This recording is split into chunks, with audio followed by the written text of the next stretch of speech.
Hey everyone, it's Blind here. So this episode was actually a lot of fun, but we had some technical difficulties near the end, so it got cut off short.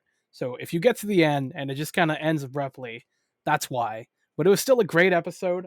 There's a lot of cool topics that we had here, and we had a lot of laughs. So I hope you enjoy it. Thanks so much for tuning in.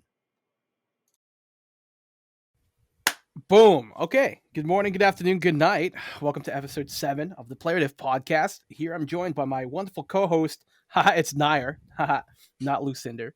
Fuck that guy. And our special guest is Pikachu today. Hello. Welcome to the show. Hello. How you doing? Pikachu. Thank you. I'm doing good. How about you? I am doing okay. I am actually I worked a little too hard this weekend. You know, when you hit like your Friday and you're just like absolutely brain dead and you're like, yeah, my weekend's not going to be productive at all. That's good. that's kind of how I feel right now. I know Nair's in a little bit of rough shape too. True. But true. I'm always in rough shape. Everyone in the Discord assumes I'm either drunk or hungover most of the time. I mean, one fixes the other, right? So True. Technically, you're fine. True. Or eating McDonald's. Those are the 3 states of Nair. Hey. What's your do you have McDonald's in France, Pikachu? Yeah, we do. Obviously, we do. It's like it's different though. Yeah, it's different though, the same right? In like a lot of I'd say like obviously the size is very different and the content is like adapted to obviously the population. Yeah, Europe tends to have bigger burgers. Really? Like, surprisingly, yeah. Like the drinks in America are gargantuan compared to Europe. Yeah, but in Europe, anytime I've ordered a burger, it's like, I guess a quarter pounder must still be a quarter pounder. I'm sure they name it something else, but the actual burgers I got there from even Burger King and stuff were all much bigger. Like it felt like you were getting a real burger from a sit-down restaurant, not the tiny McDonald's patties that I'm used to in North America. Oh. To be fair, that's more like a Burger King thing, and McDonald's is like smaller. Oh, okay. McDonald's also had different sauce when I went there. I went to a few European countries, and they had like a white sauce that was on a lot of them, that just stuff they don't do here. We have a lot of sauce. Is yours the sit down? Because that's the other thing. I saw a fancy McDonald's where it was like a sit down restaurant. Do you have one of those, or yours like all fast most food? all like that. Most are sit down? I mean, yeah, they all have like somewhere when you can sit down. But is it, sorry, ours have that too, but I meant like, is it nice? Like the ones I went to looked like a nicer restaurant with like nice booths and shit, not just like plastic chairs. They are not that nice, but they are not like cheap. Okay, then yeah, I think it's a European thing that they're like, the inside experience is a lot more elevated than like, here's this place you can sit, you animal. Yeah, that definitely sounds right. Yeah, you have these hard ass plastic chairs that you could probably like knock out 5 people with, and it wouldn't make a dent. Well, yeah, because they're used to like, you know, the American picking it up and throwing it at the cashier because they wouldn't give them an extra nugget or something. Whereas in France, they're like, we want you to sit. Like you're not going to throw a fit.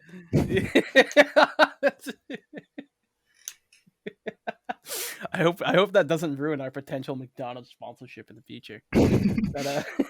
That might come back to bite us in the ass, honestly. You don't want to sponsor McDonald's. No, you don't. No, yeah, you're right. Trust me. As someone who's dealt with McDonald's sponsorships legitimately, you don't want to deal with it. Wait, what? You got to tell me that story.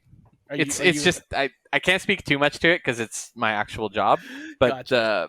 Real stuff with McDonald's when you end up partnered with them ends up being like, it's more of a, hey, you're getting exposure, so we're not going to pay and you're not going to pay, kind of like the McDonald's monopoly stuff. Right. It literally just tends to be like, oh, do you want the exposure of being part of McDonald's monopoly? Cool. We're not going to pay you anything because you're getting exposure and you're going to supply X million product. So it's like, oh, cool. But it's like, it's such a nightmare because you're also getting like your client base, depending on your job, like McDonald's customers are basically Walmart customers, and any job getting flooded by that caliber of customer is a nightmare. Yeah. Yeah, We did one where we gave gift cards out, and it was a huge nightmare because it was I had people literally calling me saying, like, it was a gift card for our company, and they'd be calling, being like, "Why can't I use this at McDonald's? I'm at McDonald's right now. Let me use the gift card." And you're like, "It's a gift card for us." And they're like, "But it came with the Monopoly." And you're like, "That doesn't mean it's for McDonald's." and they'd be like, "Oh," they're like, "That doesn't sound right. I'm putting you on the phone with the cashier." And then I'd be speaking to a McDonald's employee who's like, "Yeah, I don't know." And it was just like, this is the worst experience. And repeat that times like 6 million customers or whatever. It was. Oh my god. Yeah, I'm okay slamming McDonald's on this podcast. All right. Well, it's always great to start an episode with some laughs. Oh man, Pikachu, welcome to the show. How are you doing? How are things? How are you doing? Wow. How are you doing during COVID? What's COVID look like for France right now? Well, I think it's kind of the same no matter where you are on the globe for that. It's like we went through several lockdowns, and now we are getting vaccinated, and we have more freedom, and overall we are trying to get a normal life again. Yeah, sounds about right. I haven't gotten my vaccine yet, but I know Nair has. What? No? What? I thought got you my went. first shot. No, I booked mine. Oh, okay. It took me forever to book it. I was like creeping. I went the day that I became eligible because I'm in no way high risk, and it was like no availabilities period. But now I've got one for like mid-June. But apparently, if you creep it every day, you can bump it up. Yeah, that's what I Really? did. All right. Yeah, one of my boss did that and got it day of. Like he bumped it up and he got it that day. So Wow. it's worth creeping if you want it sooner. I haven't like really put high priority on it because I just don't leave the house. So Yeah, I'm all like good. I want to start playing board games again with my friends, but it's definitely that like, I'll get it when I get it. I'm not like, oh no, 1 week extra. It's already been a year and a bit. Like Right. none of us are rushing. That's a good reason. I gotta say, that's a good reason. It is. Have you gotten your vaccine yet, Pikachu? Yeah, I got my first shots. Well, Nice. mainly because I actually wanted to travel a bit this summer, so like Nice. I need to do my 2 shots since I've never been like diagnosed with COVID, so you have to Nice, get 2 nice. shots, Where are you planning on and going? they have to be like 4 to 6 weeks apart. So Right. Where? do it. Wait, what was your question, Blind? Oh, I'm asking where he wants to go. I'm going to Spain actually. Oh, cool. Oh, that's nice. That's nice. For partying or? With friends. Like part of my family comes from Spain because I have like divorced parents. Cool. So they come from a bit all over Europe, and so I have some family in Spain. That's like from my stepfather, and because of that, I can travel to Spain more often than I would normally, and I can Right. invite friends over. That's pretty nice. I always found like in Europe, traveling is a lot. I don't know if more common is the word, but it's easily more accessible. I would find like traveling in Canada. I think is like you either road trip it in a car, or it's like, do I really want the Canadian Airlines to dick me over with like $500 in air flights? Well, I think that it's also mainly a question of scale. Like if you travel a lot inside the United States because of its scale, because of how Yeah. big it is. Yeah. Mm-hmm. Europe is like way smaller. You travel from one country to another, but that's just like traveling from one state to another in the US. So How long would it take you, Pikachu, in a vehicle, if you know roughly, to get to another country? Like what? How many hours are from my spot, from where you are right now? the closest one, Yeah. it would take me 1 hour or 2. Wow. Yeah. Okay. I get that you could obviously be on a border, but yeah, that's Yeah. kind of nutty. I'm close to the border. I'm rather close to the border. It would take me like 4 hours, 5 hours to get to America, and Yeah. then that's kind of our only option. And then I could like That's actually our only I could go back to Canada and then back to America a few times, but that's really about it. We don't have like, and it's not worth the travel as much in Canada. Like, No. not that road tripping across it can't be beautiful, but you have to commit to like the whole thing. Like, Yeah. if you want to see Alberta, beautiful. You want to see Vancouver, beautiful. If you want to go from Ontario to Manitoba, you're basically just saying, I want to go look at some poor people. That's our official podcast stance, by the way. Fuck Manitoba. Wait, why is that our official podcast stance? I need to I'm understand. I'm declaring that a stance. I don't know. Have you ever been to Manitoba? I have not been to Manitoba. Neither have I. No one has. It sucks. Can you make a statement against it? Yeah. Can you? What are you pro Manitoba? I met one person from Manitoba and I disliked them very severely. See, there you go. Nothing I'm good. not gonna hold that Manitoba. against all of Manitoba though. Someone's gonna Google like charity or charitable people from Manitoba and come at us for this. But yeah, that's no, fuck Manitoba. That's coming back to bite us. I guarantee you, no one who listens to this podcast is from Manitoba. I would put money on it. If you listen to this podcast and you're from Manitoba, DM me on Discord. Like I'm gonna need proof this person is in Manitoba. We're gonna need your driver's license, proof of residency. Yeah, they have a bigger population than I thought. It's 1.3 million, but still, I don't think they're real. Well, like, okay, that sounds stupid, but to put it this way, when you play games like Pikachu, I'm sure runs into this.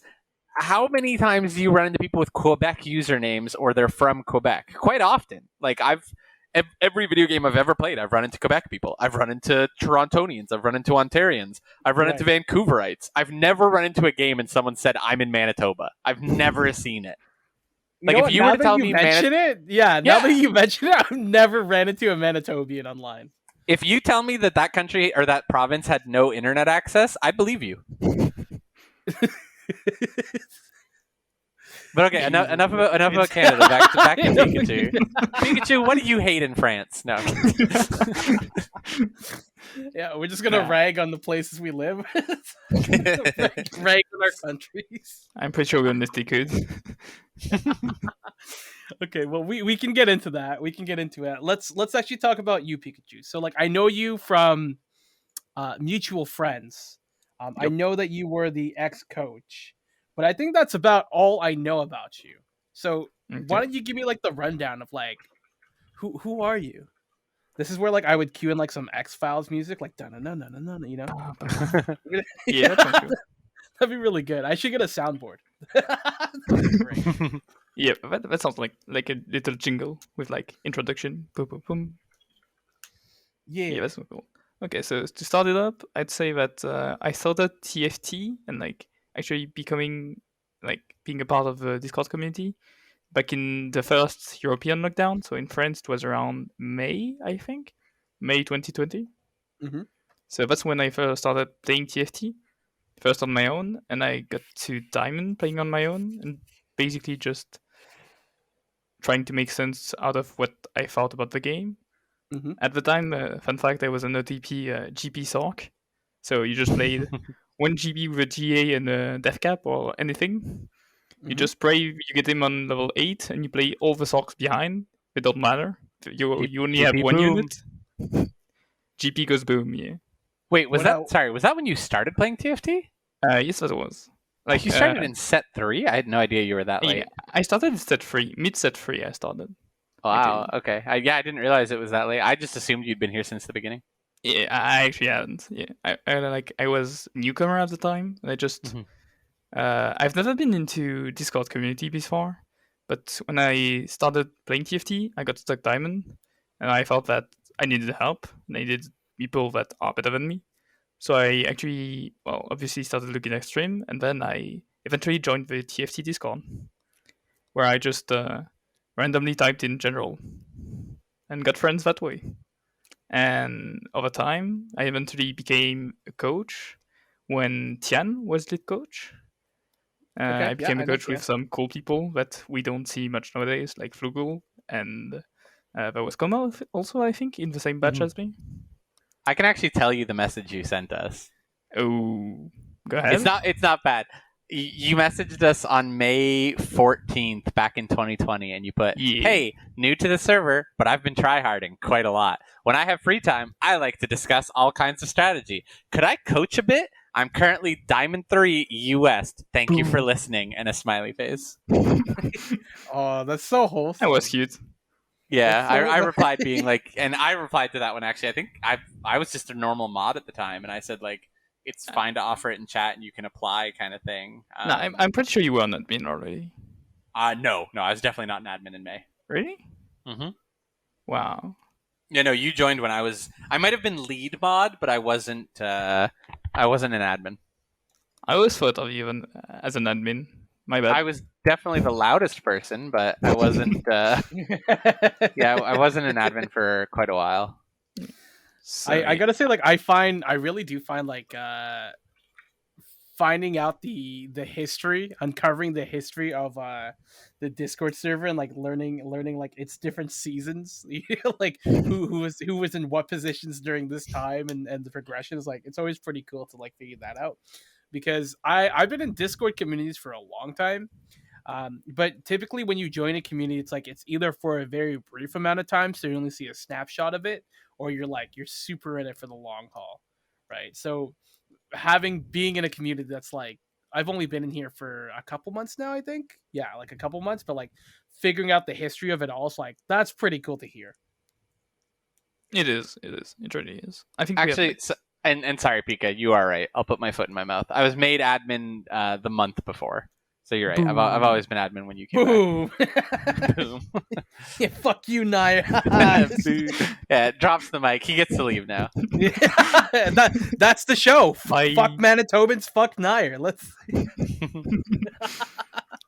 Okay, cool. So and to resume, after this, so yeah, I became a coach under Tian, and I coached for like a few months, I think, and eventually Tian had to step down after 3.5 worlds, I think, because I think he had like too much TFT and needed a break. And eventually, when the new lead coach was to be elected, my fellow friend here, Nyar, well, I got pushed, basically lead coach, and that's how I ended up here, kinda. I think, like, just to bounce on the thing that you're talking about, like the community and how we are, like the little group we have. I don't know, you exactly know how it has been like created.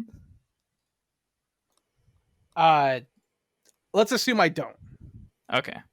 Well, basically, there was a no mic channel in the TFT Discord, and that channel was completely taken over by one man who was Chaos, because he used to not use his mic at all, and was also one of the most skilled player we had on the Discord at the time.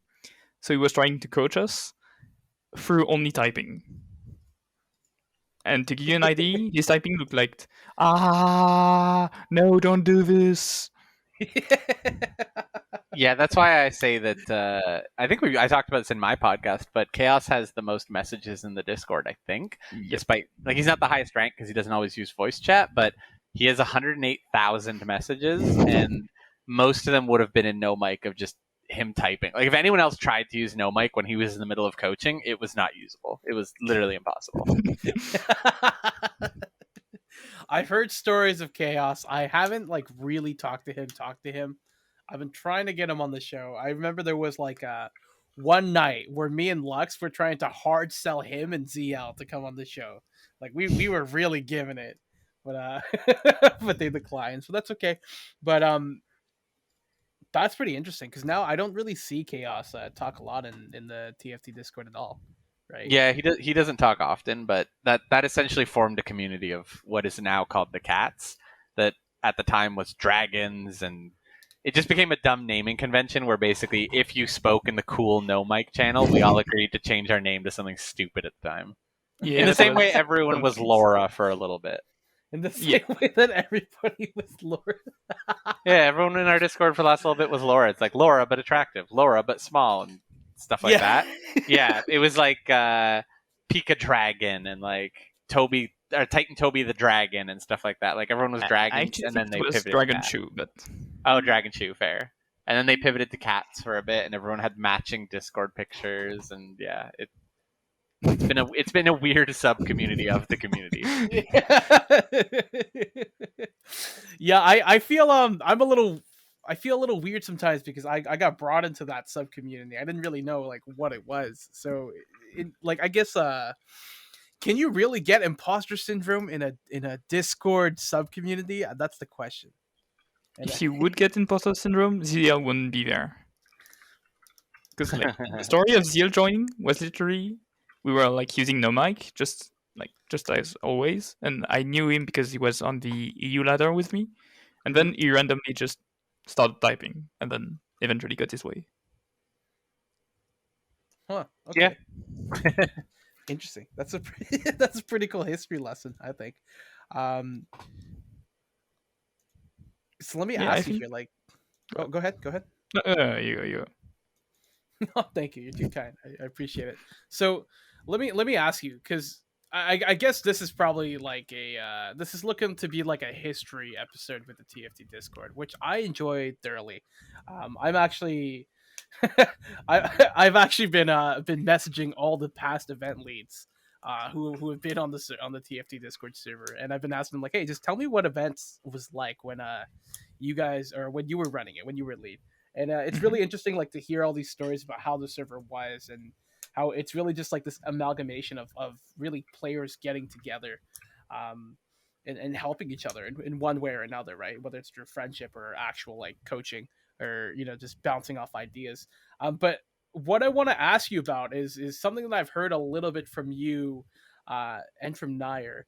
I want to hear about this 2v2 Discord tournament that happened. Okay, so basically, we like event staff as a whole always had the struggle of finding new events other than the weekly tourneys to like, kind of spice up the TFT community, I'd say, like to make interesting things happen. And one of the ideas that ended up going through was the 2v2 tourney. And in that tourney, there were, I'd say, 4 teams that were like really significant and aiming for the title. There was Nya and I, there was Wak and Vaira, which are a couple. So they were who everyone was rooting for, obviously. Then there was Angor and N9, who are also basically a couple. Are they? Not really, but they are. They're tied at the hip to some extent. They're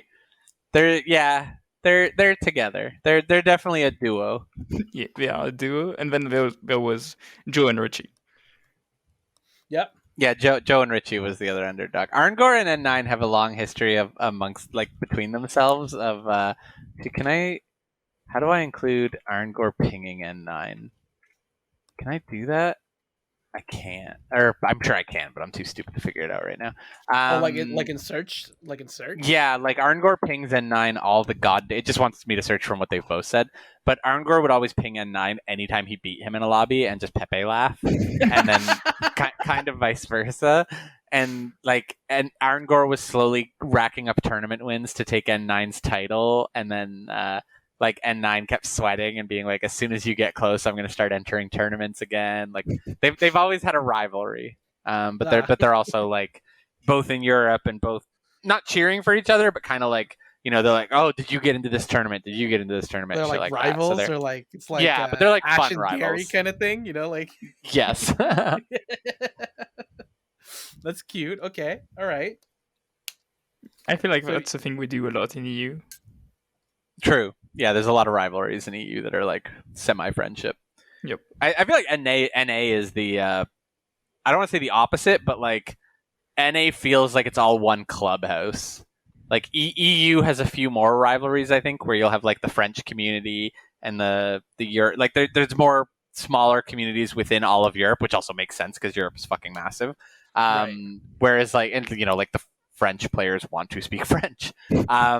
Whereas like in North America, it's like, when you get to that top 10, I feel like it's one of those, they all know each other. Like you'll see them all do in-houses together as friends and like, discover the meta together. Like they're more willing to boost each other up. And I don't mean that as a negative to France, but it's like, or not France, but Europe. Whereas Europe is more likely to be like, if France has the hidden tech, they're not telling England. They're like Zadidi is like, okay, everyone keep this a secret until the tournament, and then we're gonna bust it out and try to win. Kind of like it'll be entirely in house, but only them.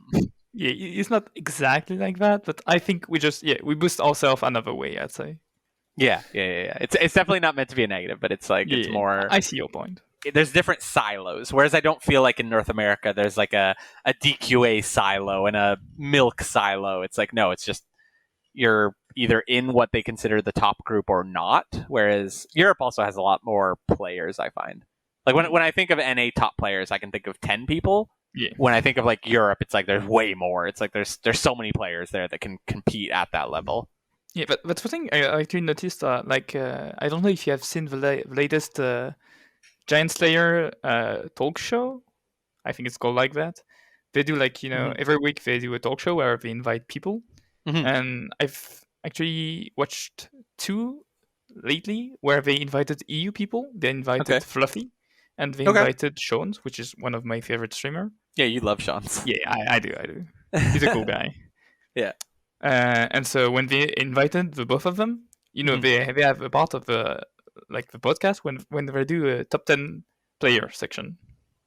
Oh, they have to name their top 10 players? Yeah, exactly. And when they do that, they do the EU version. And I've looked at both like NA players and EU players do this exercise. Yeah. And when I've seen EU players do it, I've always been like, wait, you're missing like 50 people. That makes sense. It's very fun.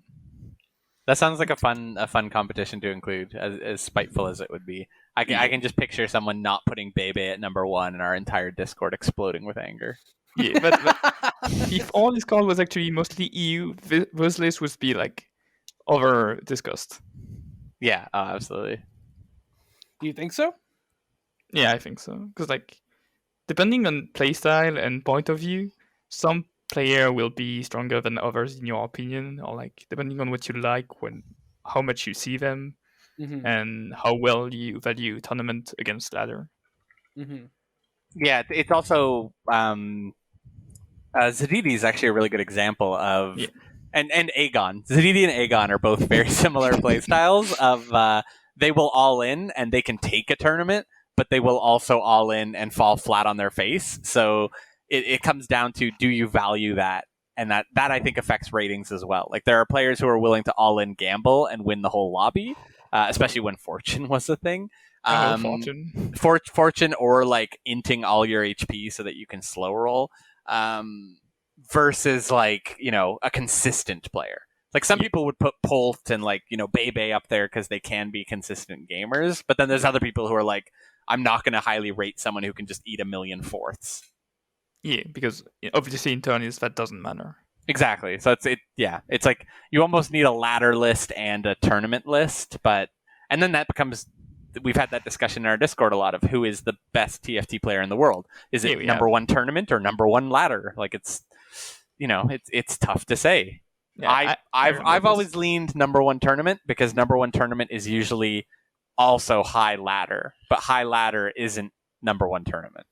Yeah, I think it's like just a balance of both overall. True.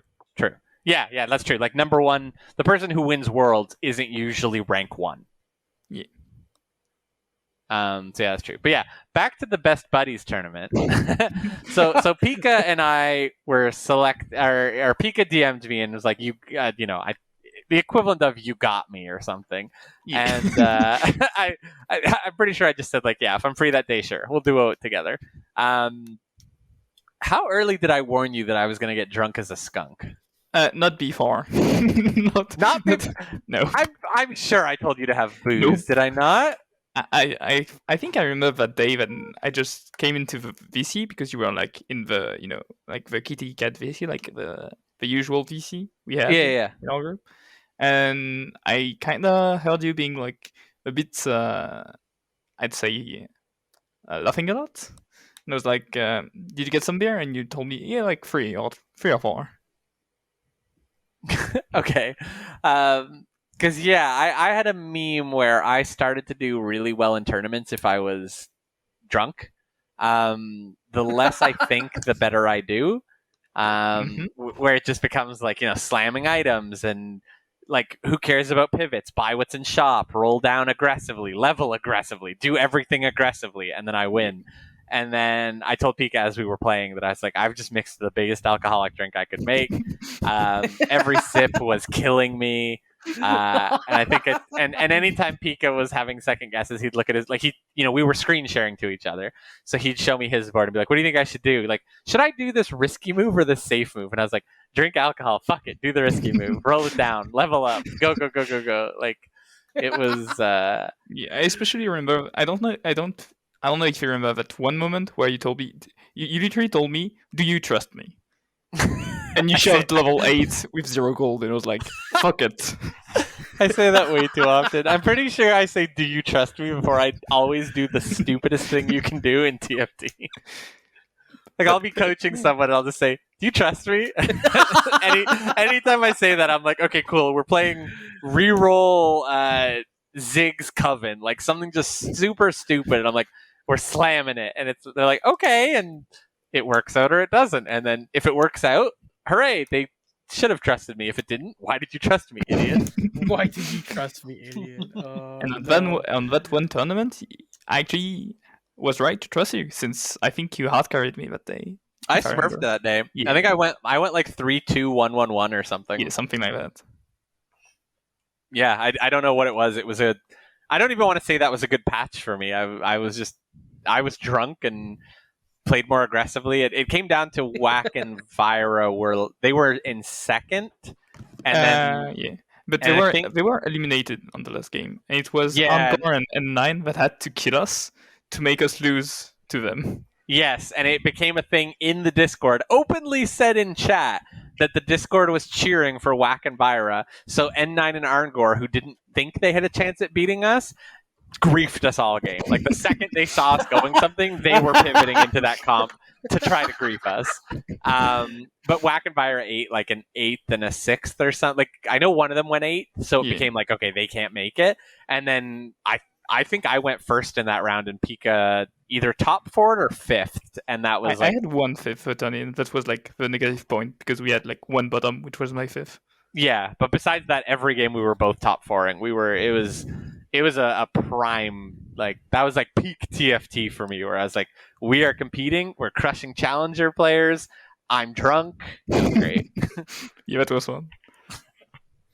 Pika, just watch your microphone a bit. You're breathing a little bit into it. Okay, my bad. No worries. That's okay. So actually, I want to actually like ask you guys and segue into this, because I'm pretty interested in these topics here. I want to ask you guys about, like, how do you think you balance a duo tournament from an events team standpoint, because that's becoming more of an interest for me. I think this is a good opportunity to talk about like tournament meta. And possibly we can jive on like tournament meta in terms of duos. I think that'd be interesting. And then I know, Pika, you and I wanted to talk more about like the EU and the French scene, and how that compares with like NA right now. Yeah, we did.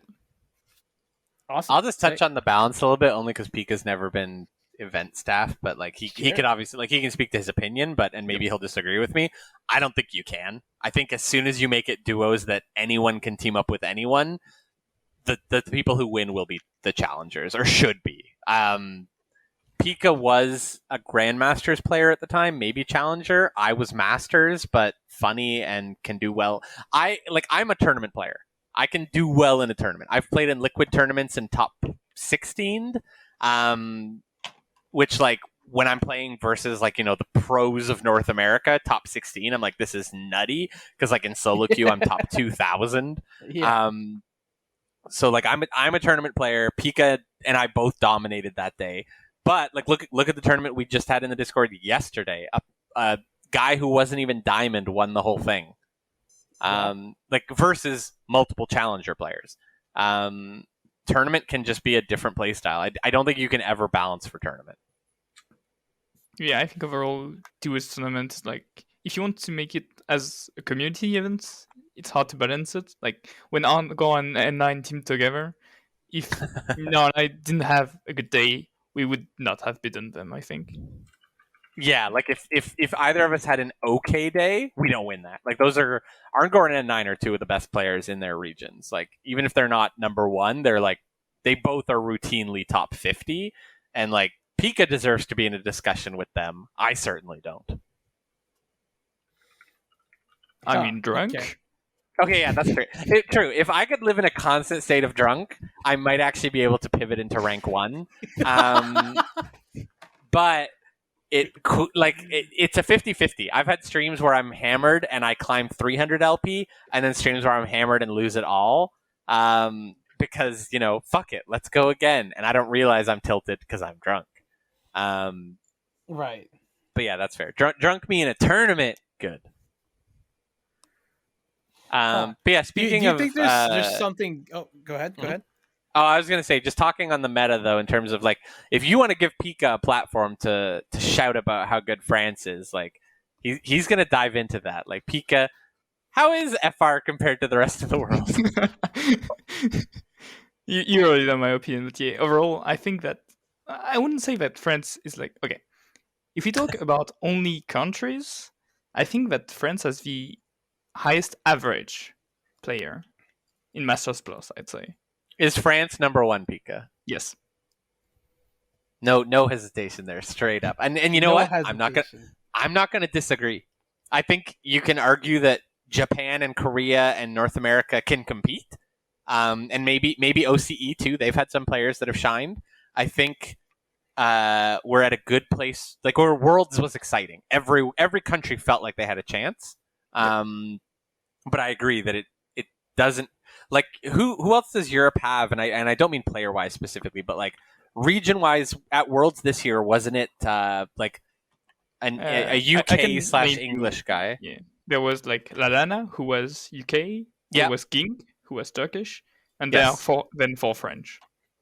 Yeah, that's what I'm saying. Like, there is other European representation, but the France representation is insane. It's I don't know if they're dominant in any other games, but this is definitely like, when you think of dominance, I'm not thinking of Korea and Japan yet. Yeah.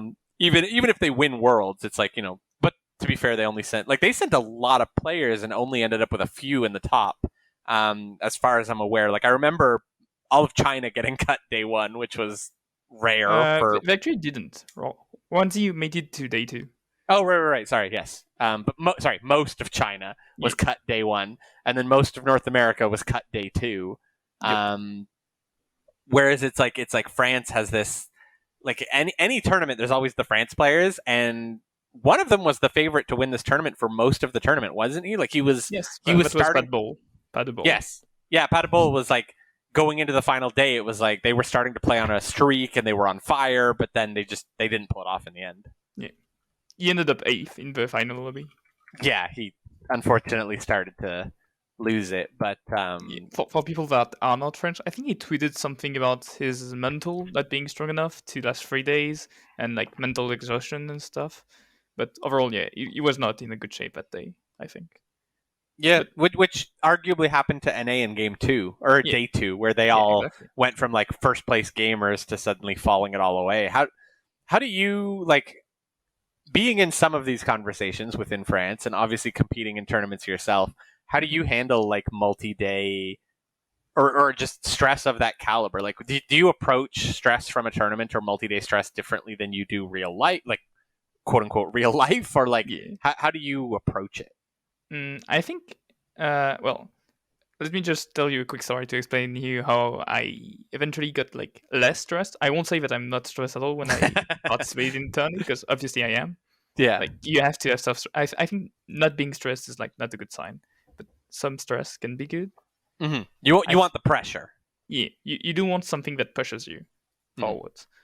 I think the first time I felt this was when I got into one of the biggest events in Europe, which is the Canon Cup, which is basically a European tournament organized by Shones, where the top French-speaking, so not only French, but also Belgium, and some, I don't think it was a lot of internationals, but I think there was some, are invited. So that's basically top 64. So if you are not like high grandmaster, low challenger, you are not invited, basically. And I got into this event, which has, well, obviously a good cash prize, and that's like a lot of exposure. And I basically just ran it down day one. I just couldn't like handle the pressure. And then day 2, I was almost sure that I couldn't make it, because it was from top 64 to top 16 in 2 days. And that day I ended up performing really well and being before I remember that stat. Before the last game of the day, I was the 7th best performing player of the day. Wow. So I just I literally first time Tristana reroll that day, and took a second or first with it, and just ended up like rolling with the momentum and not being stressed felt like good. So overall, I just think I learned from this experience, and I also like repeat to myself one sentence that Tian told me one day when I was stressed about ladder. He told me, "Now imagine what if this was the EU qualifier." And since then, I've just tried to like be a bit more laid back and just take a step backwards to actually like try to see the whole picture and see that whatever I do, in order to perform well, I need to like calm down and I need to just get a hold of my nerves and just get the momentum going. And like that's not my last day on earth, and like a mistake isn't death. Yeah, but who listens to TN? That man tells people to hold E to sell their unit or to scout, and then they sell their units. True. Yeah, but I think there's also something to be said about like mentality when it comes to pressure of like a game, right? And maybe this is me trying to make correlations for Drunk Nair, right? But it's like I think seriously, right? Because Oh, you mean tournament Nair? I thought you meant Nair now, as I am literally like 5 beers in. So sorry. No. You're doing you mean great. when I'm in a tournament? Sorry. You're doing phenomenal. I'm worried I'm not gonna have a job tomorrow. Oh my god. Gotcha. No, but so drunk, when I'm drunk drunk, I tournament excel Nair. at tournaments, and when I'm drunk, I excel at podcasting. Nailed it. Easy. Nailed it. Perpetual state of drunkenness achieved. Perfect. Yeah, I think we got a case here, but no, I think there's something to be said when it comes to tournament pressures, right? And definitely, I think there's this weird balance you need to have of being a little bit of pressure, like a little bit of stress, but also like extremely relaxed and extremely loose, right? I think it's very common for people to get really fixated on like one specific win condition, and then the pressures just make them lock up even more so. Where when I think you're relaxed and you're trying to play your strongest, but at the same time still be flexible, aka tournament drunk Nair, right? I feel like that puts you in a position to really excel. What do you think about that, Pikachu? I actually do agree with that a lot, and I also think that, to bounce on what you say, I think that's one of the reasons why France and Europe as a region feels strong, because France has like a lot of competition in the sense of there's a lot of people that organize tourney on a weekly basis almost. I'd say that there are 1 to 2 tourneys every week. So Wow, really? Yeah, they have a lot of tournaments hosted in house. Because as Jan said, like even the French community is very divided into like the different streamers and the different communities that they are, and there are also like rivalries between them and stuff. And because of that, there are like a very large amount of people that organize tourney, and because they organize tourney, good people come to play, and because of that, I think the people in EU and in France especially are more used to this tourney environment.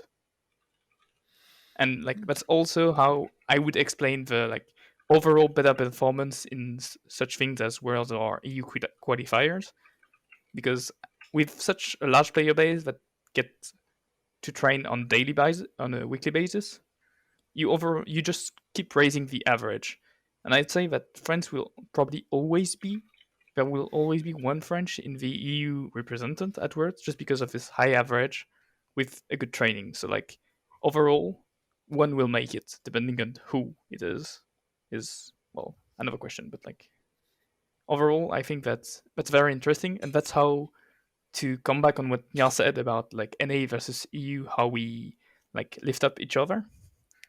I'd say that's how EU lift up each other. It's being by having a hard rivalry and by having a lot of competition and being able to compete against one another and getting used to it.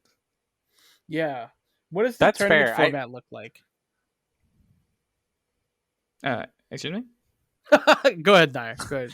No, I was gonna say that's actually fair. I referred to NA boosting each other up, but no, you're totally right. I didn't account for the amount of EU tournaments I see being held, specifically even in the France region, and that like in-house tournaments versus just in-house like lobbies is definitely another way to boost each other up.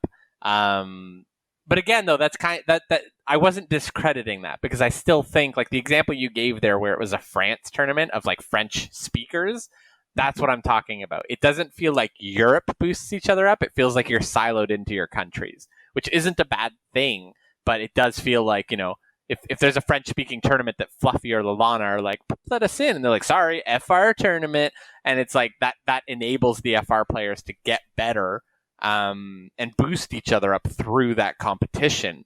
But that's kind of what I mean. And it's not about, like, Europe is huge. It's interesting that it's like sub-communities. Like even you talking about the Turkish gamer. I don't know if he was on the Turkey servers. I didn't pay attention to that, but it's like, there's all these different servers and different, like North America is the North American server. But in Europe alone, you have EU West, EUNE. You've got the Turkey people who are somewhat European representation. For Russia. Yeah, and it's just is there a Russia server? Or no, they just play on. There is a Russia server. There is? Okay, I wasn't sure on that. But yeah, it's like there's it's such a big area that it's split up, and it feels more siloed than NA. Like I feel like in NA, if you were to just tell me like, oh, this famous NA player, like if you were to tell me Milk is Canadian, I'd just be like, oh, okay. Like there'd be no difference to the average person. Whereas like in Europe, you wave your country flag a shitload more. Yeah, that's because absolutely. we are French and we like it. Yeah, I anytime I make a Discord announcement at this point, like the amount of them, it hasn't happened lately, but it used to just be that France flags, people would emote France flags on it, and I'd be like, and I was like, is this Pikachu? And it wasn't you, it was always just random people, and I was like, what? I was like, I just said like, hey, here's a TFT music video, and people are like, France flag, immediate. Yeah, here. Hey, Little Legends, set 5 is going live. Get hype. 3 people emoted flag French. 8 people emoted flag Poland, and I'm pretty sure the rest of them clicked it because it was. Oh wait, no, sorry. There's and then they also emoted Shanzi France. Like it was just like TFT has such a weird. In the same way, we're the weird community who uses emotes like Madge and Sag. We have this weird French community that are like, it's like, hey, TFT, and they're like French. It's just like... That's really cool. Like I wish we had that. Like, could you imagine like Manitoba siloing in TFT? Like no, it doesn't exist. All 6 of them. Hey, look, if they're the 6 best players in NA, like I don't even know if there are 6 people that play TFT in Manitoba. Digressing from the Manitoba birds, right? Like I feel like for NA, it's like, well, we're in Canada, but we're just stuck to the US, right? So it's like, well, it's like a symbiotic relationship. Like we're just with them, right? Like, but I feel like we have like I don't want to say less pride because of it, but because there isn't a North American or a Canadian team or a Canadian player who is a superstar, like when you like the closest I can think of, at least within the Riot game sphere, because I don't follow too many other games, is Wild Turtle is Canadian, and I think everyone knows that. Yeah. But even then, everyone thinks of Wild Turtle, at least in my mind, as when he was on TSM, right. And it's like, it's hard to be like Canada when he's on the team that literal logo is like Bay Life and like California, and like you can't be like go Canada, and it's like, well, no, it's the American team. It's like there hasn't been a team or a domination of all Canadians. The closest I can think of is I know Overwatch has a Toronto team, but I don't know that means those players were even Canadian. I think it was just like, the Toronto team signed X players. Yeah, well, historically, all Canadian talent has always gone to the US. Historically. True, yeah. Like if you're good enough at the CFL, you're going to play for the NFL. At anything, yeah. Whether it's in music, whether it's in actual like sports, whether it's esports, like all of the good what do you mean music? Let's not go there, okay? Bieber and Drake, just as 2 random Canadian examples, they're going to tour America, but they're not suddenly going to represent America. I don't want to get into this one, There's no equivalency here. Like, I agree with you on the rest, though. Like, that's why I don't watch CFL, because my fear of CFL is if I watch, which for you, Pika, Canadian football. Don't worry. I guess Okay. If I watch Canadian football and I love a player and like, wow, he's breaking records, I don't want to cheer for a dude who next year it's like he signed to NFL. He now plays for this team. And you're like, oh, cool. All the good players are fucking gone. Like, it's not. I don't know. Like, even I'm trying to think of some players. I know like Warren Sapp he's like a Hall of Famer for the NFL who came from CFL. Even Terry Crews at one point, the famous actor, played for the CFL. Oh, really? I didn't know that. Mhm. Huh. Yeah, he played for I think 8 NFL teams, but never actually saw a snap because he was like good enough to make the team, but not good enough to play. Gotcha. Yeah, I feel like it's not like I'm ashamed to be Canadian. It's just like the Canadian pride is like. No, I agree. We're not ashamed, but like it's not like what is there to be proud of, but like you're proud of the country, but we're not a patriotic country. Like Yeah. you're not For convincing Americans to come here. You're just like, yeah, we have universal healthcare. Shit's dope, but you're not like especially maybe it's because we're next to America that it feels so subdued. Because as a Canadian, you're just like, Canada's cool, but Americans are wearing American vests with American tattoos and American hats, and they're like, USA, USA. So you're like, oh, do I not love my country? Because I am not doing that.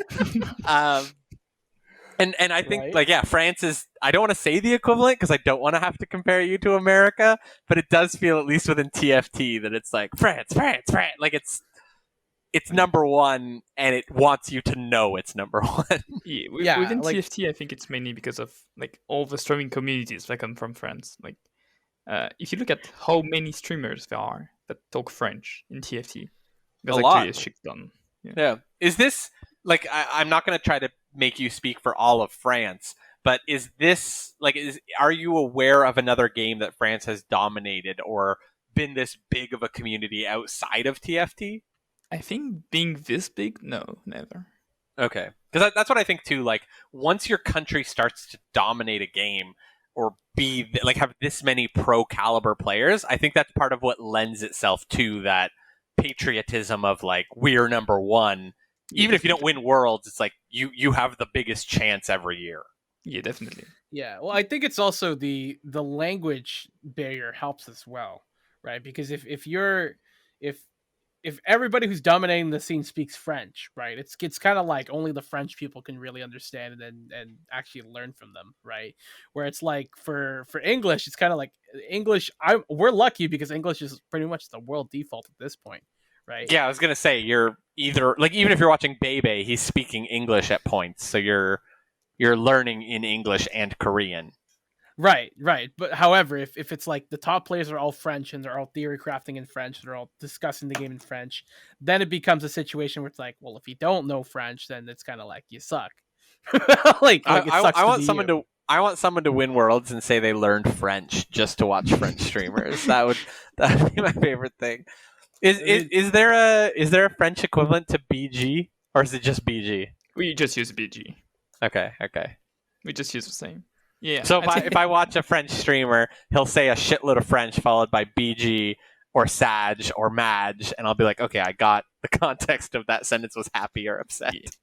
One thing that I wanna like just come back on is also like the reason why some tourneys are French only is also being of this like language barrier. Right. Because some of our French players actually have a very poor English, I'd say. Mm-hmm. And because of that, like we can't sometimes organize in English some tourneys. So like when like there's like 50 French, we just make it all French. That's fair. I mean, sorry. That's why. Sorry, I was just gonna say that's also why the Discord is English only, right? We can't moderate French because I can't get French moderators. So if you're running a tournament, it's always easier to do it in one language. Yeah, that makes sense. I mean, I speak French. Oh my god. Okay. I speak French. You speak Quebecois.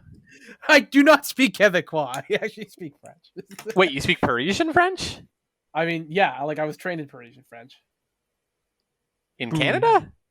Yeah, like the Canadian school system. So for Canada, just no. Wait, if you learned in Canada, you speak Quebecois. No, it's not. I promise you, because we. How do you say the phrase yes? Way. You're closer to Quebec than you are France. Really? He is right. Okay. Well, all right. Because Pika, can I get a yes from you? Oui. Yeah, see, the difference, and this is what I will always say, Quebecois speak like ducks, because the French, like Parisian France is oui. Whereas when I work with Quebec people and they're on the phone, all you hear is wah, wah, wah. It's like, it's that to me is the biggest differentiator of which two people speak. I just ask them, like, can you say yes? And if they say closer to wah, it's Quebec. If they say oui, it's Paris. Gotcha. That Okay. does sound right. Well, Yeah, that's a cool I- history lesson for me. I mean, Everyone will yell at me for that who speaks French, and they're gonna be like, "That's not true," blah blah blah blah blah. But it's like, I don't know. That's my personal differentiator for a Quebecois or a Montrealer versus an actual like Frenchman. They're their own thing.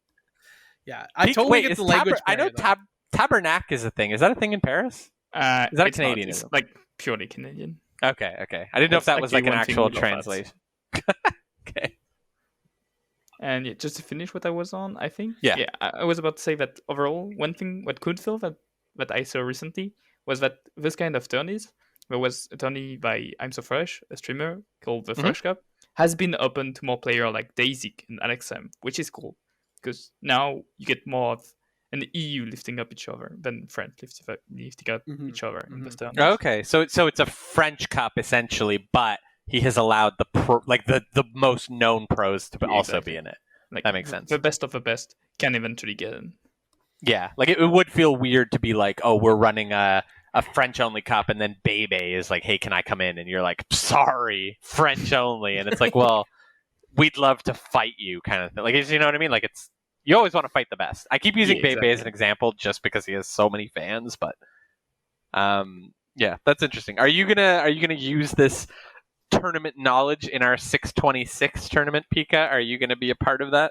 Maybe. I'd probably be in. Yeah. Okay, it's our first real prize pool. I want you in there.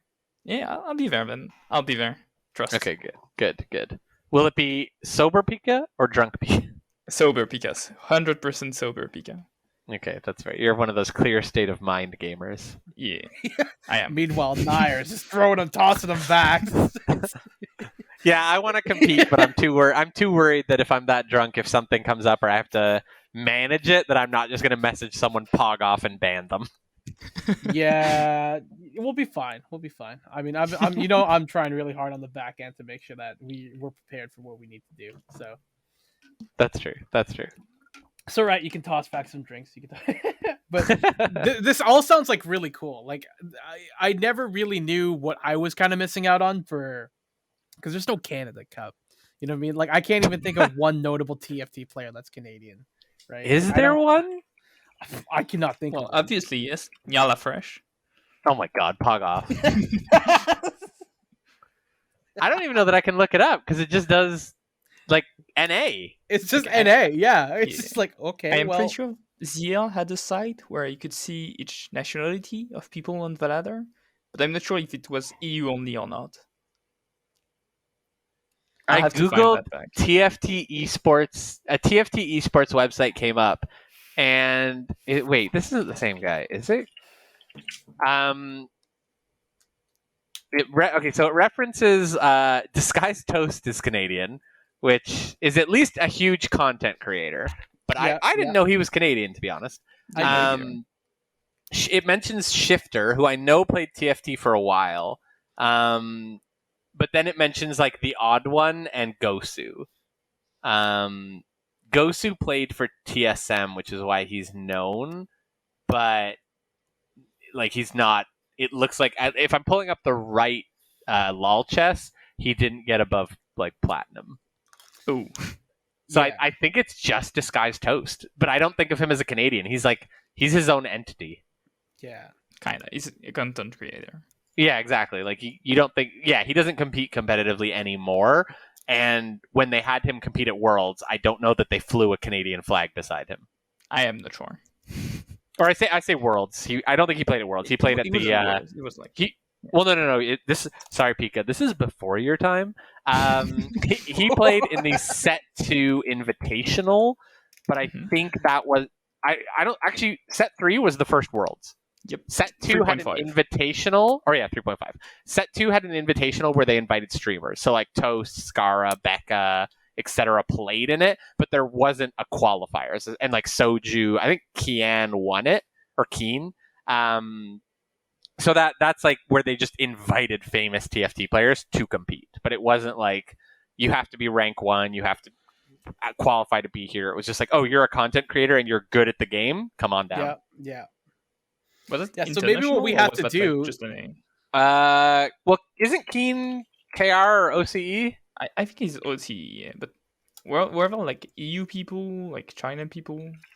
I don't think so. Let me pull it up. I think it was everyone who spoke. Like, okay, to put it this way, they also all sat around in a circle while playing and trash talked and yelled at each other. Okay. That's great. Okay, that sounds like an American event to me. Like, it was literally they were all on headsets as far as I'm aware, and they could like yell at each other. I can't tell if it was just NA because I'm looking at people, and obviously they're like who looks North American, quote unquote. But like Hafu was there, Solo Gasang, Super JJ, So easy. Wreckful, Keen was there, so TSM Keen. I think he won the whole thing. Dog. But then people I don't know, like DOS Hollythoth, I don't know that name. No clue. Duende, No clue. Team Liquid Rakan, Sasa. So like a bunch of Kibler. I think everyone here was North American. Outside of like except Solo Gasang, yeah. Oh yeah, so Solo Gasang and Keen, because does Keen where does he is I'm he pretty in sure he's OCE? OCE. I'm I know pretty he sure is he's in OCE, but I don't know if he lives there. But yeah, so it was 90% North America, as far as I'm aware. But again, it was like a for fun cup. Like there were 16 people invited, so there was 2 things, and then it quickly cut down to 8. Mhm. And all of the comments are, of course, production feels pretty scuffed. No cap. I think it's gotten a lot better, though. What do you think, Pika, in terms of like, since you've experienced set 3.5 worlds and then 4.5, how do you view like esports moving as a whole for TFT? Yeah, I definitely think we've made like a lot of steps in the right direction. Especially, I think you mentioned it in your podcast with the camera guy. But was like yes, in 3.5 it was like just the worst. Following a Yeah. player for a whole stage to go to 4-1, and then at 4-1, I don't want to see the roll down. That was. I still remember chat blowing up about that, like. Because it's like the caster thought, this guy's had 50 gold forever. He's never going to do anything. Pivot off. Right as every actual TFT player knew, like, it's been a volcano that's been, like, crescending, and suddenly it's at the point where it's about to pop, and he's like, what about this guy who's at 0 gold? And you're like, why am I watching this guy? He's done the roll! And it's like, that was...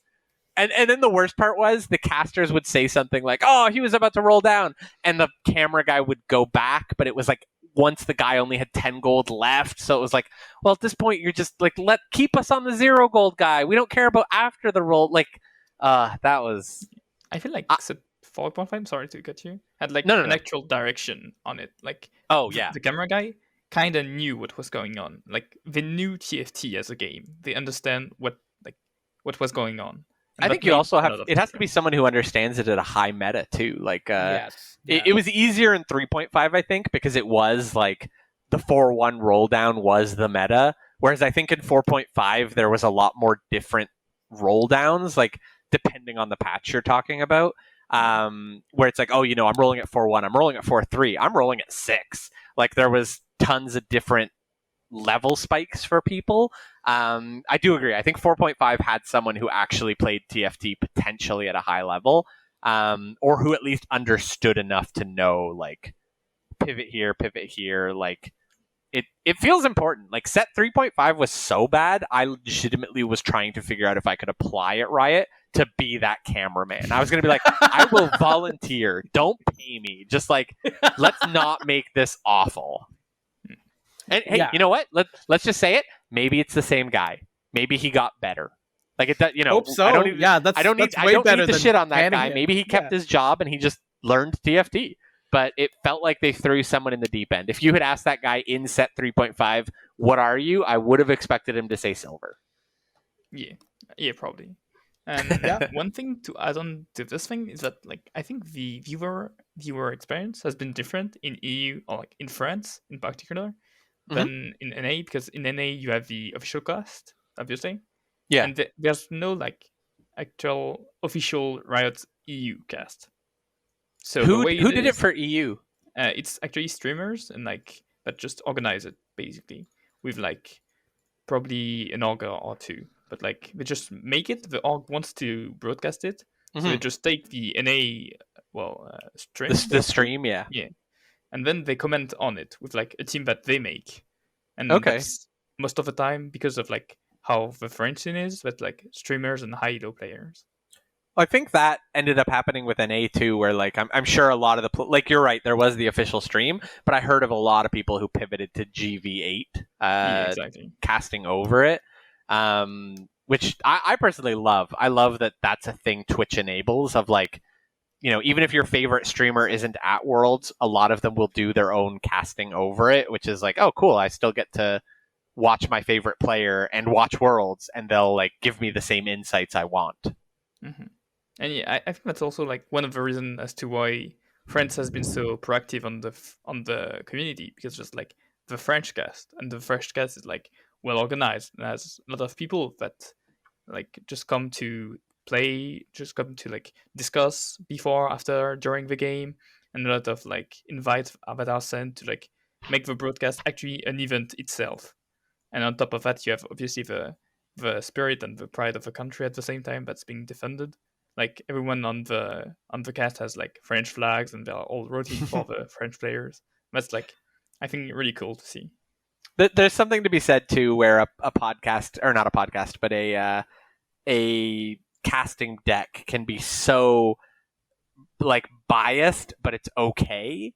Like you know what I mean? You don't want to have the same thing. Like if the Riot broadcast was clearly cheering for people, chat would start to explode, and there was definitely already some people being like NA bias, just because it's Riot. But like when you're listening to Zadidi talk about it as an example, he's allowed to be like, this player's the best, go France, let's go France, we're gonna win this whole thing. Like you can kind of like, he's cheering for them the same way the viewers are, and that I think lends to a more like exciting or inclusive atmosphere for those viewers.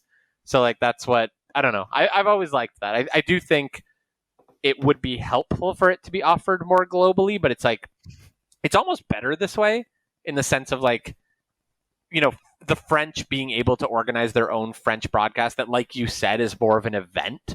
So it's like, it's not, they don't have to go through Riot's red tape. They can just do what they want to do. Because yeah, I love that personally, and hopefully it just gets even better next year with, or I guess this upcoming year with Spectator Tool, that I know they said quote unquote is going to be Riot available, but we've also heard the opposite. I'm hoping that even if it's a Riot tool, they make it available to like GV8 and the French podcast and the China podcast and the Korea or not, I keep saying podcast, but caster booth. Casters, because like, because that's the one negative, right? You don't want to be, that's probably the only area it was scuffed, is like the French casting booth could be talking about, oh, he's about to do this pivotal thing, and then Riot pivots off, and it's like, well, guess we can't see that, and it's like, it can mess with their flow that they're not the ones in control. Yeah, I genuinely believe that. Go ahead, Pika. Yeah, they kind of had to adapt to the flow of what was going on, and that's also why 4.5 made like it much better, because the flow was natural. Like they weren't doing random things and switching at random times. Yes. So it was like very easy for casters, even though they didn't have like the hand on what was going on and what they are showing. Mm-hmm. Yeah, I genuinely believe like the biggest mistake that Riot can do is to lock that spectator client. Like that's a huge boo-boo if they do that. If they want to have it be application based, like if they only want to give it to select few like casters and notable streamers, I think that's a good play. I think if they keep everyone out though, that's a big boo-boo for them. Like a huge like saying we have, because saying we have a like 4.5 to me, and you know, people will disagree with me. 4.5, we might as well have had a spectator mode, because the person controlling the camera knew what they were doing, and the casters flowed with it. Like outside of day one, which had some issues because it's day one, you know, it's always going to have issues.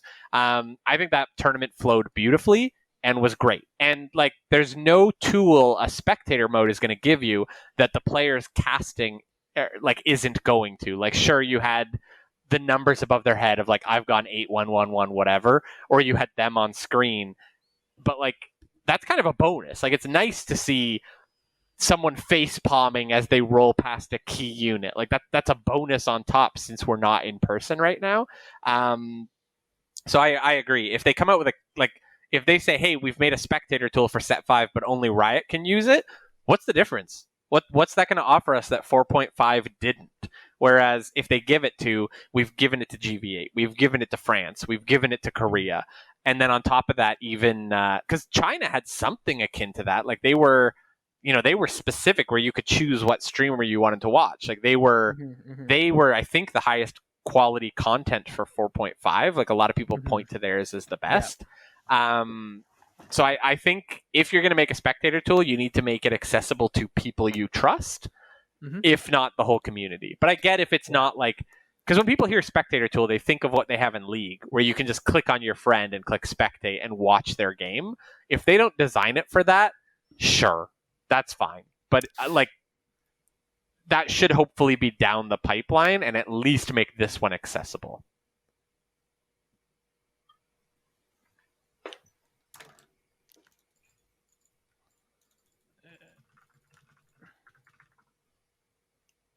Oh, Blind's headset died. Okay. Oh no, my Pikachu. Nope. I'm taking over. Pikachu. Okay. All right. Bye. So enjoy. How do you learn the rules of TFT, and then what do you do with that knowledge? How do you think you have improved the most, and what would you pass along to other people? Like, what if I'm a player who wants to get into Challenger and wants to be Pikachu in France? What am I missing? Okay, I think you go about this. I'm gonna tell you how I went about this first. I think to like see how I think people could go about this. So the way I did it was, as I said, joining the TFT Discord. I was Diamond at the time, and I know absolutely nothing about the game. Okay, hold up. I'm only gonna interrupt you to say discord.gg/teamfighttactics. Okay, keep going. Thank you. Yeah. So basically, I knew absolutely nothing about the game. And not knowing absolutely nothing about the game, I just kind of felt on my own what was good, what wasn't good, and just tried to figure out stuff myself. I knew units, I knew traits, but I didn't know anything other than that, I think. Like, I think I barely knew odds on each level. And when I started, like, actually asking for people to watch my games, at first, they weren't, like, very vocal about what they meant. So I kind of didn't get it. Like, I remember clearly people like KO, Spy, and good people like that watching my games and seeing me level to 6 on like 3-3 or like 3-5 and be like, oh, you level now. Or like leveling, not on the interval. Because I didn't even think about that. I was thinking, okay, my board is good. Maybe now is the time to level. So I was just kind of going with the flow and just trying to like, I think I tried to understand the game on a deep level before actually knowing those rules. And because of that, when given those rules, I tried to make sense out of them, not just like following them. And when obviously I learned something like the level timings, then because of what I did before, the level timings made sense to me. Like, I was like, oh, I always leveled towards that stage. And why did I do that? And why is it good to level on this interval? Why does it make sense? And because of that, when you understand why it makes sense, I think that's when the rules actually take like their full value. Because knowing the rules is one thing, knowing when to not apply them is another, I'd say. That's fair. That's definitely I agree with that, and that's an interesting take on like it's what I think people have said across many fields of art and stuff like that is, you have to learn the rules so you can change them, break them, follow them when you need to, stuff like that. Is there anything that you would say you do specifically in TFT that sets you apart from other people? Like, I don't think you're going to suddenly make the claim you're number one at something. I am definitely not. But is there something that you do in the same way we talk about, like, Aegon Sax's health, Zadidi fortune payout, dear God, please save me, stuff like that? Is there something that you think is specific to your play style in terms of you as a player? I think one of the things that that I do differently than most players is how often I value taking information such as scouting and positioning. I think one of the key parts of my gameplay is just uh, since the beginning, like of when I played, like at the start of the game, the very first round, I scout. Like I know what everyone got. They just got one object on one champ, but I start scouting, and then I start thinking about like what would I be thinking if I were in their shoes, basically. Okay, fair. Yeah, I remember scouting was a big thing in your game in terms of, I remember anytime I used to ask you questions, I would say like, should I do this? You'd be like, oh, scout real quick. And I'd be like, why the hell am I looking at other people's boards? Because I very much don't do that. And I don't know if you saw this tweet, or I might have even seen you retweet this, but my favorite tweet I've seen in the last week was someone said, North American pros will be telling you to scout more often, when in reality they just switch their board sides every few rounds. Yeah, I've seen that one. Which I think is very true, where like I'll be streaming and I'm just like, you know what? It feels like time to switch sides. And it's like, why? No reason. But hey, you know what? The board's on the left side now. I've done my job. Yeah. Is there something you're looking for when you scout? Like what's the, like, if you have a breakdown list of your skim, because you're skimming pretty quickly. What are you skimming for? Well, I think, okay, obviously I scout for like what items people want, depending okay, I'm gonna go over the basic first because that makes sense. Well, obviously I'm scouting to see each and everyone's strength and how I compare to them, to see how my next rounds will go and what like my line of action should be if I'm weak or if I'm strong compared to the lobby. Then I also scout for who's contesting what and who's planning on playing what, to have a good idea of like what should I expect later into the game, which was one thing that Chosen completely annihilated, but whatever. Yeah. And then the things that I scout for that are like more specific to how I play, I'd say, are like which item do they want. Like that's something that I found really important, but I don't see a lot of people do it. I look at like how how well my HP is, so how good my priority at carousel is, and I look at the people below me, and I think about the item they would want. So I try to see before slamming item. I try to see which component can I expect to get later. Damn, that's fair. That's a different level of like, not even just am I contested on my bow, but like, am I contested on my bow to the point I should slam this now because I'm not expecting a bow, period. That definitely makes sense. Yeah. It makes sense, but it's just hard to do overall, and like you have to scout. Oh, of course, yeah. You essentially have to have, I don't want to say perfect game knowledge, but like you have to know all the viable comps and all the items those comp wants before you're gonna scout. Because it's like, what, if you don't know the A-bomb Riven comp, to pull a meta example, you're not gonna look at a guy playing or shifting into that and know he wants this, he wants this, he wants this. Yeah. So you mentioned your board being weak or strong versus your opponents. How do you handle, like, what is the answer there if the opponent is super strong or super weak? Like, obviously you're clearly trying to maintain win streak, loss streak, etc. But how do you handle like, is it, if you're weaker than the whole lobby, as an example, and you do not want a loss streak, are you a leveler? Are you a re-roller? What's your panic button? Is what I'm kind of trying to ask here. I'm gonna answer I'm gonna answer the right answer, which is not one you like, but it depends on the situation. That's understandable. It does depend on the situation. There is definitely a smartest move, but I'm talking Pika is panicking, because we both know that Pika can panic. He can. He definitely can. You can enter BG Pika mode. Which do you do in the BG mode? Are you a roll down all my gold, or are you a slam the level, have no gold to roll, panic? In the BG mode, I go level 8 and see how it goes. The level 8, 10 gold reroll and hope you hit something huge? Okay, that's my favorite type too. So I'm glad we lined up on that. You talked about leveling on stages, which, as you said, you learned as you got good at the game. Like everyone knows the 7 at 4-1, 6 at 3-2, stuff like that. When do you break that? Like, if you're level 6 before Krugs, why? Like, what to you determines I'm going to slam levels out of tempo or after tempo? Like, how do you decide those decisions in your game style? I'd say that overall, that like you mentioned tempo, and that's very interesting to me because when the thing you do when you actually level to 6 before Crux, for example, to take what you said, is you basically change the tempo of the game. You set a fast pace, and if you have the econ to do so, you think it will make you win, and you think it will make the opponent take damage. That's like putting pressure on the lobby. And that's really interesting because I actually think that in some cases, it could be correct to level to 6 before Crux. It's just what you make out of it that has to be good to me. Like, if you play like this, you have to make sense in what you do. If you play like this, you have to play with a strong board that you have to maintain, and you accept to maybe go 8 only on 5-1 because you maintain eco. You maybe roll a bit at 3-2 to keep your streak again.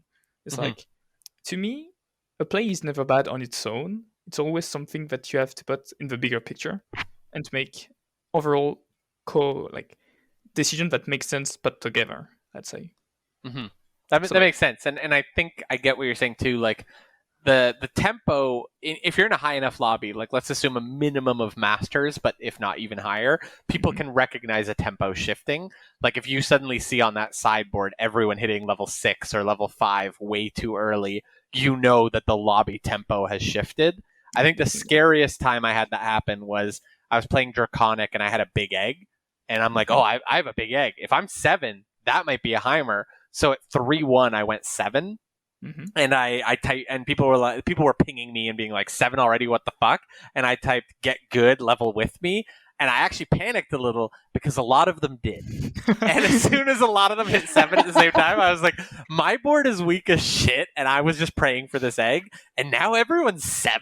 I was like, I'm doomed. And I think I went 8 that game, but I deserved it.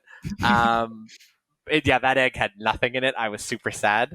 But that I think is like, I think it's interesting too. I don't know how you feel about this on your end, but I think Draconic is an interesting thing because Fortune added a slight tempo to the game in that you never wanted to give someone a Fortune payout, but that person was always willing to level hard to get that payout or like roll hard or like they'd blow their money for that payout. And you shouldn't. But I think Draconic is interesting too because it's an influx of gold, but it has that slight incentive of like, if your first egg is a fat egg that's taken 4 rounds to pop, I feel like every player is looking, can I level to 7? Can I just because it could be a Heimerdinger. You could have 5 Draconic online so early that you run the game. But it puts that pressure on you, but if you level and don't hit, unlike Fortune where you just need to win 1 round, you've thrown the game. Yeah. I think I have fallen into the Fortune madness several times. Have you fallen to Draconic madness yet? I actually haven't. That's one thing that surprised me, but I've never played 5 Draconic ever, even if I played like a lot of 3 Draconic, because I've always just valued the econ and just sold like every champ I got to just rush low late. And I think, so see, you're a smart gamer. That's the difference. Maybe I became smart, but like Fortune made me mad. Yeah, that feels opposite for me in that like I totally get it. I think I played 5 Draconic, came first once, and I've been chasing that high ever since. So every time I play 5 Draconic, I'm like, oh, I got it this time, 8, and it's just like, okay, I really need to stop chasing that high. Yeah. But I think the trait is really interesting and like it makes sense. Like I think it's not as well designed as Fortune was because Fortune really shifted your gameplay and you had to play around it. Whereas Draconic kinda just goes in, you accept to be a little weaker, but you get a little more gold. So that's like that's just like slight variations. But overall, yeah, it does play on the tempo because you can't play Draconic in a lobby that's like being aggressive, very aggressive. Yeah, because they have very little synergies within themselves. You can build them with A-Bomb, but by the time you're doing that, you're level 7 or level 8, and you're out of early game anyway. Yeah. I have a question for you, Pika, then kind of based on this, and this has been a discussion in the Discord even quite a bit. In terms of synergies versus traits versus gold cost, because we talked about tempo a little bit here, do you feel in your ideal TFT world, if someone is playing a PIBA comp or a Bill Gates comp, as it's sometimes called, do you think a 60 gold board, as an example, should be the number one comp? Or do you feel that like synergies and a very good, 6 synergy, 3 synergy, 2 synergy, etc. comp should be the number one comp? Like how do you feel when you are if you're playing PIBA versus if you're playing against PIBA? Do you feel it should be the best comp, or do you think like synergies should come above all gold? I am a people that think that PIBA should be the best comp, but it's not because of PIBA overall. I think like just stacking 5 costs shouldn't be the best option, but stacking 5 costs that makes sense with 4 costs that makes the link between them should be the best comp. But overall, how I would approach that, I think, is like by carry and like their star level. So I'd say that like to me there should be a balance between 3 cost 2 stars and 4 cost 1 star, being like 3 cost 2 star should be slightly stronger, but because of the setup, for example, a 4 cost 1 star could beat it. Same thing with like 4 cost 2 star and 3 cost 3 star. It should be slightly 3 cost 3 star should be slightly stronger as it's harder to get. Yeah. But because of the setup, 4 cost 2 star could beat it. But overall, 5 cost should still be like, I mean, I don't like 5 cost carries overall, but I think that 5 cost setup should be the best in the game. But it's not just pile ups 5 costs, as I said. It's like try to make links between them that makes sense. That's fair. I like the word setup there being different. Sorry. What was your example going to be though? Yeah, my example was for this set. One of my favorites, like pack of unit, is HIV, which is Heimerdinger, Volibear, and Ivan. Yeah. That's fair. That makes sense too, because like kind of what you're talking about with set 4.5, it was Samira with sharpshooters and slayers online. Yeah. And I agree with that because I know you weren't around for it, but the original PIBA, which was set 2, I think was kind of I think it fell on the opposite side, and it was the worst type in that Singed didn't need synergies to be number 1. Zed didn't need synergies to be number 1. He might have needed Summoner. I honestly don't remember, but it was like Summoner 2. So it literally just became, I am running only 5 costs, I win the game. Whereas you're right, like Samira as a comp required synergies built around it. Like you couldn't just run Samira, you needed those 4 costs, the side units. Mage Swain was a different story, but you at least needed the mages. So it's definitely, I agree with you. I don't like when PIBA is number 1 when it is literally rush 9, buy every 5 cost, win the game. But I like it when it's like right now. I think it's like you said. There's the HIV comp. There's the Teemo comp where it's the specific Hellion Invoker comp. I like those variants. Whereas like I don't think PIBA, as it was originally intended, is in style right now. I don't think if you slap a Heimer, Ivern, Volibear, or sorry, not Ivern, Teemo, and just pure 5 costs, none of them feel as oppressive as they were in set 4.5. Like, Lee Sin and Yone alone were beasts that, like, I don't think anyone would argue Heimerdinger is. Hard agree. I think Heimerdinger can be a carry, but overall, they reached, like, the kind of balance that I lacked in set... Well, it's not balanced yet, but, like, the concept of the HIV like variants reached kind of like the Aesol Janna level that we had in set 3.5, I think, which was like to me the coolest PIBA we had with Aesol, with Amornos, with like I don't know if you remember that, but that's I remember way too much about TFT. That was a fun 5. I remember it being a lot of it was. I think it was, I don't want to say it was worse than 4.5, as people would sacrifice me if I said set 3.5 was worse, but at least the PIBA comp required less to be online. Like, Aesol did not really require Rebel 3 to be good. He was You just actually did not play Rebel, yeah.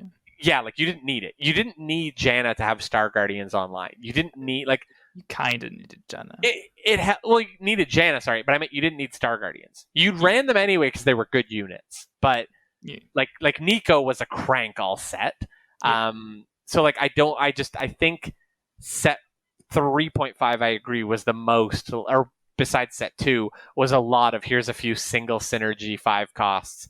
I can sometimes win the game, but that came and went. Like it kind of came based around how strong GP and MF were.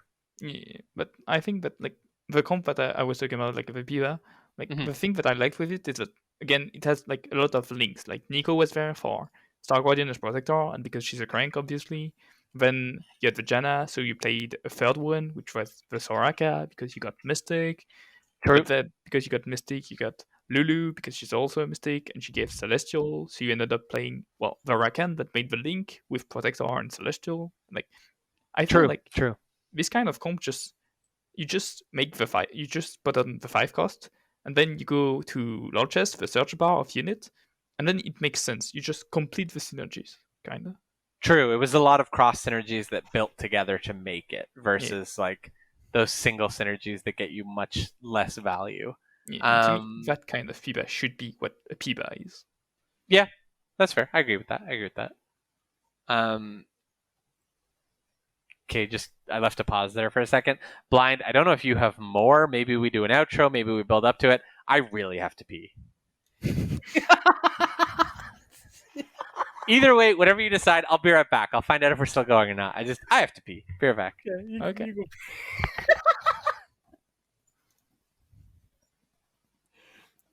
Just you and I. We can stop.